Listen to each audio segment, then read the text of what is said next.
Welcome to the Credit Clubhouse, where we take a weekly dive into the world of credit markets, alternative finance, and everything in between. Don't forget to follow the show, rate us, write a review, and share with friends. We're always open to guest or show ideas, so please feel free to reach out anytime.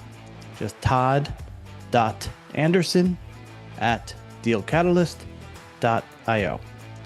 I encourage you to check out the remainder of Deal Catalyst's 2026 calendar, including ABF 2026, Fund Finance West, moving to Vegas for the first time, and GPLP Secondaries, which is a new addition to the schedule. Listeners can get up to 10% off any ticket to any conference by using the promo code CREDIT at checkout. And now, on to our next episode.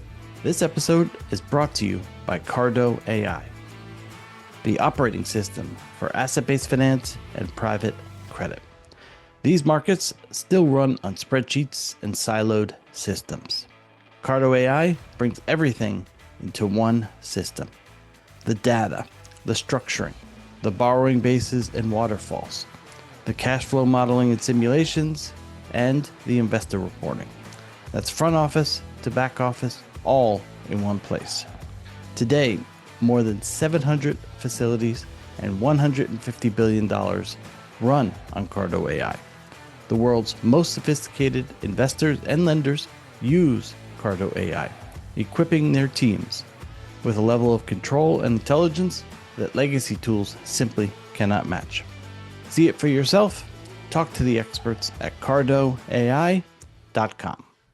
Welcome back to the latest episode of the Credit Clubhouse. As always, I'm your host, Todd Anderson, Head of Content and Programming at Deal Catalyst. Joining me today is TK Narayan, Partner, Corporate Structured Products, Hill Advisors. TK, thank you very much for coming on and looking forward to our conversation. Todd, thanks for having me on your show. So, just so the audience knows, this is also another special episode we're doing. Some of our winners of the CLO Industry Awards, which, as a reminder, were held following our CLO conference in partnership with the LSTA. And so we've interviewed some of our manager winners on the show, and this is one of those special episodes. So speaking of that, TK, Oak Hill Advisors was named the BSL CLO Manager of the Year, greater than $7 billion at the 2026 Deal Catalyst US CLO Awards. So ultimately, what does a recognition like that mean for you, for the team, for the firm?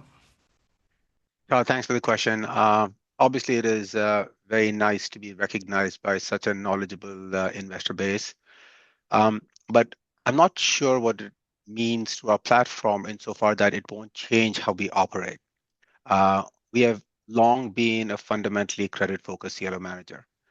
And by that, what I mean is that our primary job is to seek to minimize portfolio losses while we constantly optimize the portfolio to changing market dynamics. And then our job is to keep re-optimizing the liabilities that you lock in a CLO when you issue the deal over time. We believe that so long as we get those two things right, our investors will continue to be happy with our performance, and that's what ultimately matters. We have a very deep set of investors. What is amazing is that the asset class has grown to $1.5 trillion globally. I think winning this award will bring more recognition to our platform and perhaps expand our client base even further. So thanks for that. So, when you think about investors and what they're valuing in a CLO manager today, is it performance, trading capability, credit selection, any and all the above? Yeah, so, when I look at what the market is looking at, they are looking at everything. I think that what's happening is credit selection matters. They're looking at trading. They're looking at how managers are adding value through different parts of how they're set up. What is incredible is that there is so much data that is available in the CLO market now. I want to say there's 150 managers in the US, there's 75 managers in Europe. Every month you're getting an updated portfolio with every trade that happened. what price you bought a loan, what price you sold a loan. You're able to take this data. There are third-party software providers who provided you with incredible analytics to be able to slice and dice the data.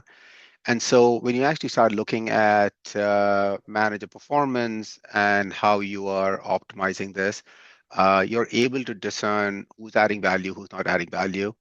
And this affects everything, because if someone is on their way down, I think it is reflected in the secondary market well before it actually reflects in the primary market. The primary market tends to lag because you still hold on to values and beliefs that somebody's tier one, while the secondary market might have already adapted to the fact that, hey, you might have been tier one, but you're not tier one anymore. So I think the strength of the market is the fact that it's gotten more sophisticated. There is a huge investor base globally. There's a lot of sophisticated investors who are using this data to their best. And what I see is having a platform which is looking at primary and secondary. You're able to look at these signals and see, hey, what is the leading indicator? Sometimes the primary is a leading indicator of spreads, for example, but the secondary market might be a leading indicator of somebody who is on the way down or somebody who's on the way up. It makes your day job fun. So you guys have been issuing CLOs since 2001. I mean, how different is that market back then to today? And obviously data is I presume one of those big differences, but what else is different and how has your business evolved since those early days? Yeah, you know what? This is such a broad question, right? It's going back to 2001. It's like, yeah, I remember this very clearly because I was at a firm called Lehman Brothers then. So and I in 2003 I was in our private equity business where we had a structured credit fund, and I actually bought equity in Oak Hill's second CLO that was done in 2003. So I was on the outside looking in at OHA, and knew the people here pretty well going back then. I think what has changed is there's clearly a divide between what happened pre-GFC and post-GFC. Yeah. And then pre-GFC was different, right? Because you had a lot of excesses in the market. You had things that people might not even know if you weren't in the market then, things like negative basis trades, sieves and conduits and ABS CDOs and all of this stuff, which was driving spread compression. So a couple things that have changed. I would say I should look at 2001 to 2008, and then I would look at, say, call it 2011, 12 to now. The first thing is the market has gotten more institutionalized. The investor base is incredibly global, is very broad. You got banks, you have insurance companies, you have asset managers, you have family offices, pension funds, sovereign wealth funds. Everybody is sort of has a piece of it. And then having a sense of how these all play out is very interesting. There's a keen awareness, I would say, about absolute as well as relative value. Because people now look at CLOs and say, hey, I can compare this to high yield, I can compare it to loans, which obviously CLOs is a corporate credit product. But then depending on who you are, you might actually compare it to other structured asset classes, ABS, CMBS, RMBS. You might look at it to the private markets. So as you're looking at all of these markets, there's a quick calibration in what is relative value across these different things. The nice thing about the market now is as the market has grown, liquidity has gotten better. The credibility for the product has gotten better as it has grown. Options, choices have gotten better. There's 150 managers in the US. There's 75 managers in Europe. I want to say there's about 40 plus managers who set up new shop in the last 5 years alone in the US, and maybe 20 in Europe. So what that means is there's a lot to pick and choose from. The style is different. Everybody's way of managing credit and the platforms are different. The other thing that has changed is when I think about CLOs only exist because somebody funded them by creating equity. So how has the equity capital changed? In the early days, a bank would come to you and say, hey, okay, let me present an investor for you and let's drive your next deal. So the banks had a role to play in, I think, presenting the opportunity to you. The captive equity fund format has actually been a game changer because most managers have now raised capital through their own dedicated captive funds. So as a result, the managers can be more proactive in when they issue deals, how they issue deals, the scale, how quickly they issue deals. So there's a fundamental aspect to it, there's a technical aspect to it. So understanding the game theory between that is important. The other thing that captive funds have done is some people argue it's a positive, some people argue it's a negative, is by without a doubt, it mitigates vol. When loans get too cheap, Mhm. I think there's a lot of people who just buy it, so you never see loans drop a lot. But again, it forces you to be active and nimble and execute. The the one other thing I would point out is that the structures are different.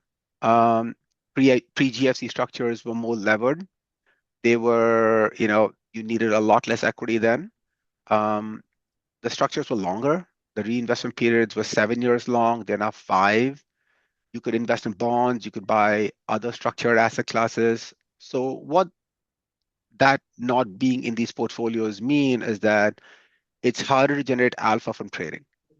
Um, bonds are more easy to trade. They settle almost immediately. So I think that gives you more optionality, which I think has been taken away from these structures. The reinvestment periods being shorter means that you better get credit right. You only have 5 years Yeah. of interest. If you mess up, the price you pay is meaningful. So I think the bar for getting credit right and minimizing losses is a lot more higher than it has ever been.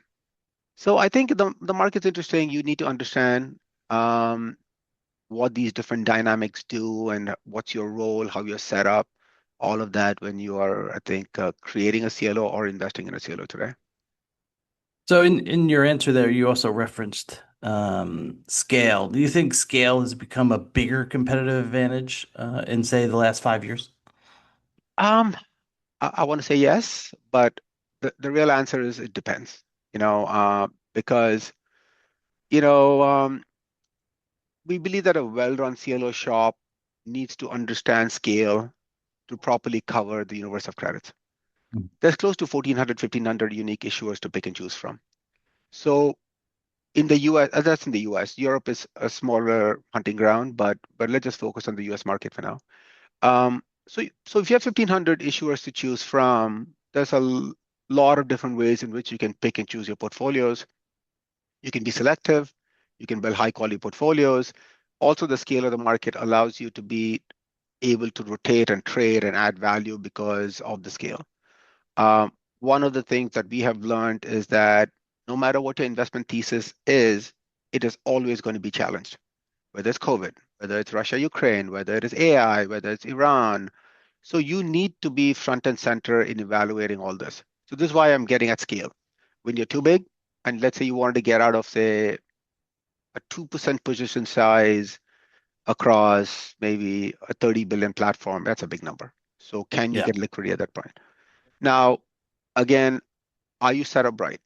When you become larger, do you have the right number of people? Just to give you an example as to how our firm is set up, we have close to 70 credit people set up across 16 industry sectors. So we are not just a CLO shop. So again, when we are looking at other managers to invest in, we actually look at just beyond the CLO business to see how are they set up. Do you have the scale to actually underwrite credit, manage credit? Do you are able to look at what deep an analysis are you doing to avoid mistakes? I think the advantage of scale is clearly obvious. On the allocation side, if you're big, you probably get better allocations. But then if you're big, your allocation gets divvied up across a lot more mouths that you're feeding. So you have to understand what that dynamic is.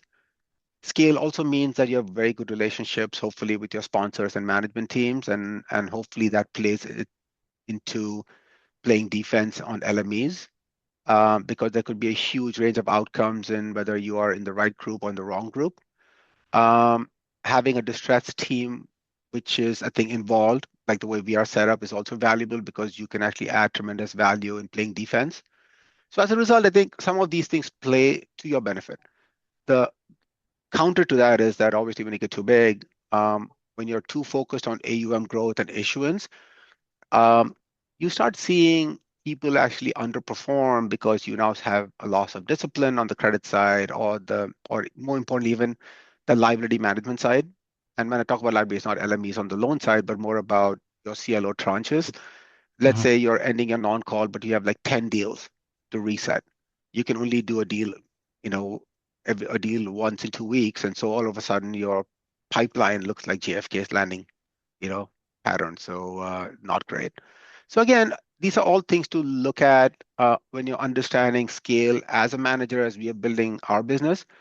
It's also important to understand scale when you're investing in other managers, because if your thesis is that, hey, I want to reset a deal when I'm investing in it, you might not actually be able to do it in time. So very good question. I think this is a very relevant topic for the market. Yeah. If you're looking, you referenced obviously some stuff going on in the market, Russia, Ukraine, when that started, obviously Iran and what's going on right now. Um, what's the outlook look for, say, the next 12, 18 months in the BSL market? Ah, you know, that's a loaded question, right? Because nobody knew any of these were going to happen if you asked me this question 12 months ago. That's true. That's true. You're going to go through midterms. That's going to present its own set of challenges. You're seeing issues with inflation. It just depends upon how quickly we're out. I don't know the answer, and I'll be shocked if any of the listeners do either.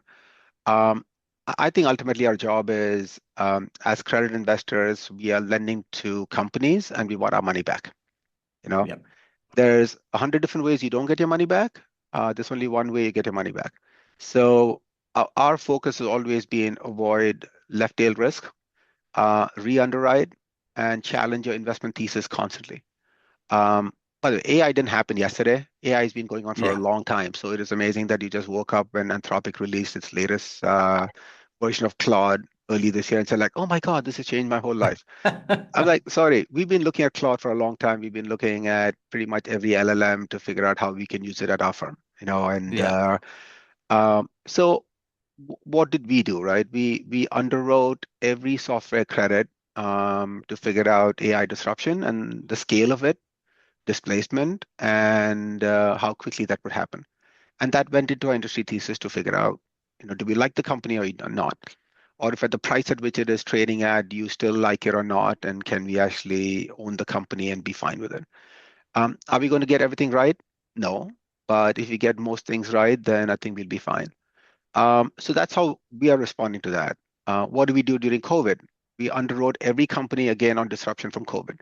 So you're constantly facing these challenges. You're constantly Yeah. getting pressured into situations that you don't want to be in. By the way, nobody wants to be in these situations because we just want our money back, but you're forced to react. And I think having 70 analysts means that we can go tackle it at the same time and not have to sequentially go through it. Yeah. So I like my job. I like my spot because I think we're set up right. We also look for people who, look like you in the mirror, right? So I think when we're investing, we're also looking for managers who I think have done a good job in the past. The market has this whole concept that past performance usually is an indicator of future performance. Yes, it's correlated, but it's not necessarily true. So you Yeah. need to understand what changes are being implemented. I love the fact that when you're at these conferences and you can have 20, 30 meetings over a few days, you can actually have serious questions and figure out what's going on. And you augment it with other, calls after the fact. Um, so 12 months from now, one thing is it's not going to be what it looks like today. I hope, but I do think there's going to be more dispersion. I think there's going to be more things that get challenged, and if you get things right, I think we should probably be okay. One thing that's obviously shifted over the last, say, decade is obviously the influence of private credit. There's been a ton of capital that has gone into that. What have you seen? What is your thoughts on the impact of private credit, and has it impacted, returns on CLOs? Has it gone too far? What about the private credit influences? That's a very good question. So I have a third hat that I wear at the firm, which is managing all the financing for our private credit business. So when I think about, and private credit is a very loose word. It means a Yeah. lot of things to people. I'll tell you what it means to us, and then I'll expand on it. For Hmm. us, private credit is large cap private credit, which is basically companies which might have been in the BSL world at some point, and then they shifted to private credit because private credit offered them a solution that the BSL market did not.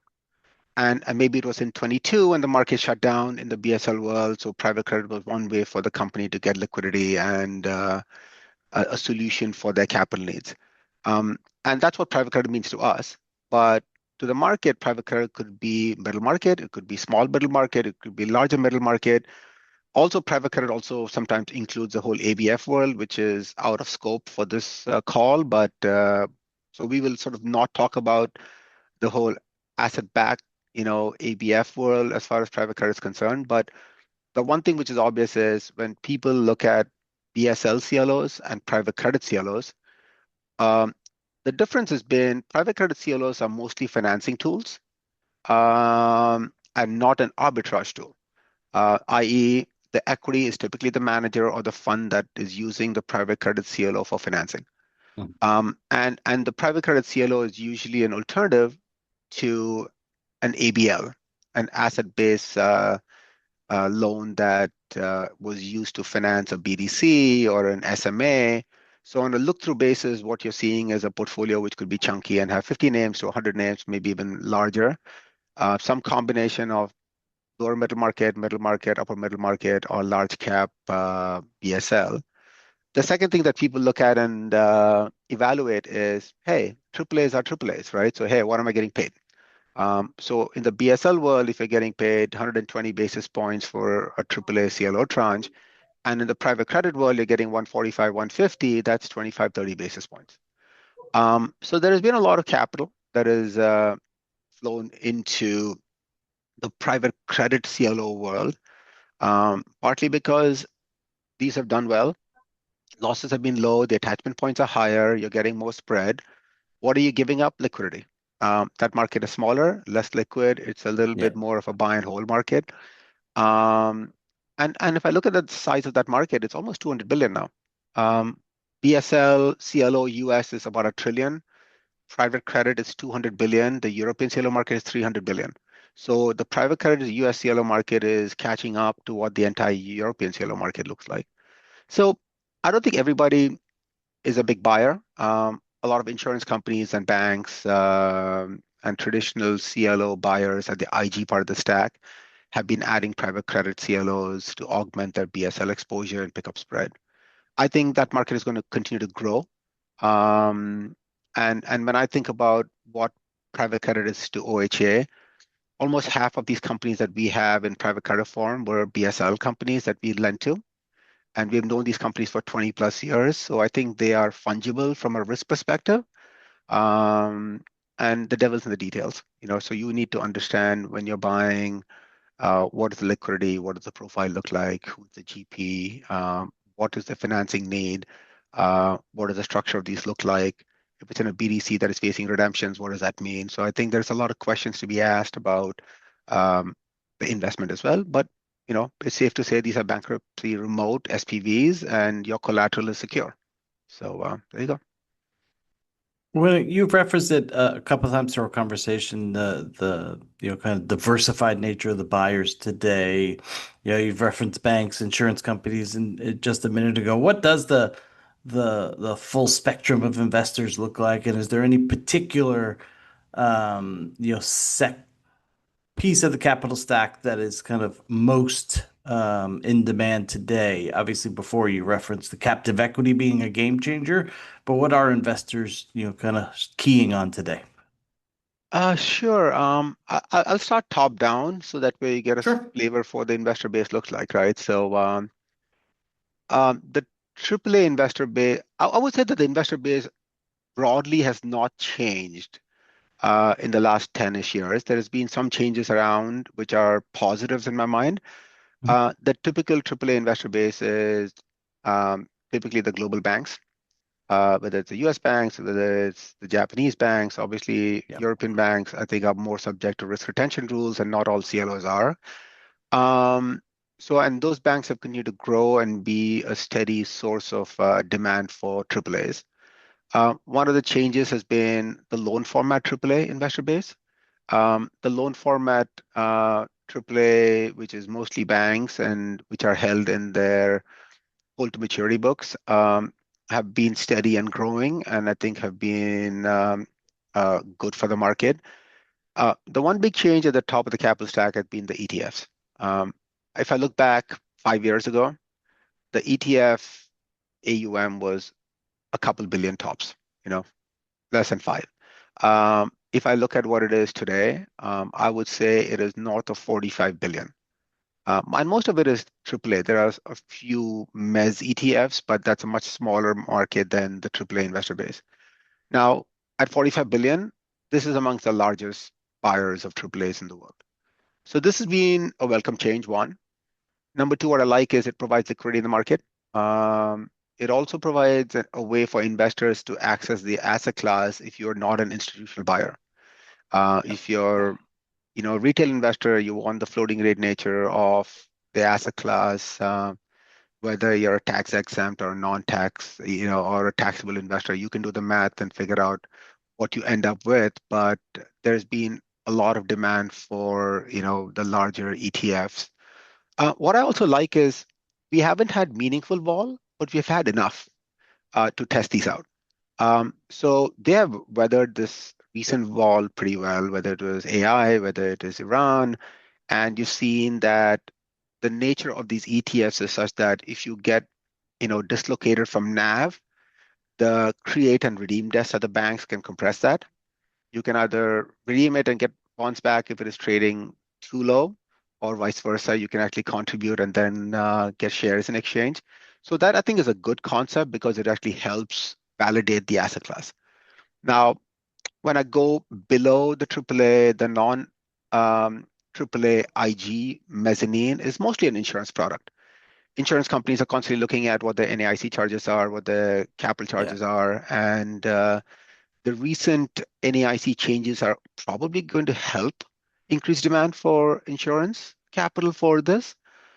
We do see asset managers who manage capital on behalf of smaller insurance companies also active, but when you look through their holdings, which is pretty public, that you can see that is ultimately them managing on behalf of insurance companies. Now, when I go below that to the non-IG part of the mess, which is mainly the double B tranche, what I find is it is mostly an asset manager product. Got it. They're either managing capital for large institutions behind them, or to a limited basis, you see interval funds or mezzanine funds and so on. And I think what I think has changed is that as the market has grown, I still remember like 10 years ago, I would walk into a meeting and I still had to explain to people like, hey, no, no, these are not ABS CDOs. This is not any of that. I don't get that anymore. Investors understand the market. There's a broadening acceptance of the asset class. Investors are more curious about saying, hey, manager A versus B, tell me what you like, what you don't. And this is whether I'm in Asia, Australia, and doesn't matter where it is, but there has been a lot of acceptance for the asset class and it's much broader. Um, and we talked a little bit about the equity dynamic. I would say that 2016, 2017 was sort of a game change for the asset class because when risk retention rules kicked in, a lot of sovereign wealth funds, pension funds, longer lockup clients started seeing the benefit of having locked up longer term views on CLO equity and started allocating the asset class. I want to say there is a ton of capital, north of 10 billion that has been raised in captive equity fund format. I would say there's more than 60 managers who have dedicated pools of capital to fund their issuance. And and and that's sticky. So I think when it's sticky Yeah. capital, I think you find that you're able to be a little bit more deliberate about issuance. So I think that's the nature of the investor base from top to bottom. A couple more questions before we get to some fun questions and wrap up. Obviously, you referenced AI before, but I'm curious, AI on the CLO market itself. Do you think there's a material next phase of CLOs coming that is more tech driven, that is, AI can help either with efficiencies internally or with inefficiencies in the market? Like, what impact do you think AI has when it comes to the CLO process? Yeah, it's a great question because everybody is incorporating AI into their framework in many ways, right? And you ask 10 people, they have 10 different ideas and they're going to try to figure out what to do. Yeah. I'm an engineer by training, and I am like embraced AI like nobody else in all parts of our business. I think of AI as an analyst on the desk. Um, AI can't replace people, but I think if you can train AI just like you would train your analysts and educate them, I think they can operate at an efficiency and come back to you with responses at a speed which is phenomenal. But you get what you put into it. So that's the most important thing Yeah. you got to understand. The more you put into it, the more you train it, the more you educate it, the better will be your output. It's like a search engine, right? If you just search something which is very high level, you're going to get a lot of noise. To get real signal, you have to actually be very deliberate. You have to go through a process and do it. I also do think that there is no substitute for fundamental credit work. So for us, probably AI is something that augments our fundamental credit analysis and helps our analysts becoming a lot more efficient. So they don't have to scrub data, they don't have to do all the basic stuff, but I think it just cleans it up. And so that's what we've been doing a lot.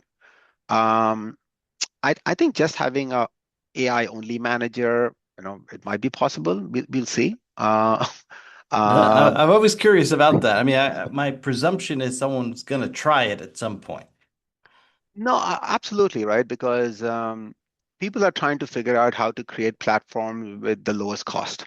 Yeah, uh, that's and true. and create maximum enterprise value, lowest cost, right? So AI creates an option for you to be able to do that. But here's the problem, right? First is to calibrate credit. Let's just start with the fundamental thing that you're solving for. You're creating a portfolio that is diverse, and let's say it's got 300 names, 400 names.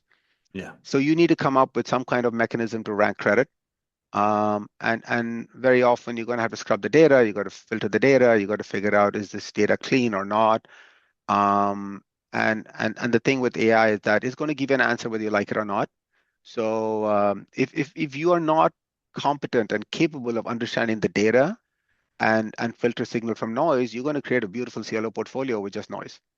Um, and uh, and I think that when you're levered 12 times, which is what CLO equity is, right? On when you create a deal, um, then every mistake you make gets amplified 12 times. yeah, So understanding that becomes harder, one. Number two is CLO equity is very simple as a concept, right? Get assets right, manage your financing costs, hopefully tight, and then equity should work. You probably end up having to pay more on your financing costs, and because people will have a harder time underwriting you, and will want to get paid some kind of illiquidity premium or complexity premium for establishing a new shop which doesn't have a deep yeah. bench. So I'll be curious. There's already one manager out there who uses data-driven process to rank credit. But it's new. People get measured over time and over cycles. So I'll be curious to see, um, is the goal to be better than the average, or the goal is to be the best? So I think you start with your objective function. If you Yeah. if you if you're getting out of bed to be the best, that might not be the same reason why you're trying to Yeah. set up the manager. Yeah. So we have just a couple minutes left. I always like to end episodes with a bit lighter, more fun questions. So, do you have a favorite sports team and or hobby? Yeah. Go Eagles. Yeah, I went to school in Philadelphia. I was born All in right. India. My first flight was to Philly, so I support all the Philly teams. Yeah. There you go. One surprising thing about yourself. Um, I've only taken one finance course in my entire life. Principles of economics as a freshman. That's it. E- Interesting. Everything else was on the job. One book that you'd recommend reading. You know what? I find myself more podcasting than reading these So one days. podcast then for a I recommendation, I other I than love this one, obviously. I love your podcast again. So I love the A16Z show. Yep, that is a good one. It's yeah. Most exciting part of your job. You know what? It has to be the people. I think if you surround yourself with the best, every day you're learning something new because they're just throwing things at you and challenge you, and there is no replacement for exponential learning without the people around you. So, And then final question, it doesn't have to be market related, just one prediction for the next 12 months. You already gave us a sense of the CLO market, but one prediction from you for the next 12 months. oh my God, that's a tough one given what we're going through right now, right? But I know that it is not going to be the same as today. Yeah, I know that's a cop out, but No, that's a funny one. That's a funny one. TK, thank you. Thank you very much. Congrats again to you and the team for winning the CLO award, and continued success to you guys. And hopefully we'll get you back sometime in the future. great. Thanks for having me on the show. Yeah, pleasure talking Yep. to you. Thank See you. ya. Thank you for listening to the Credit Clubhouse podcast.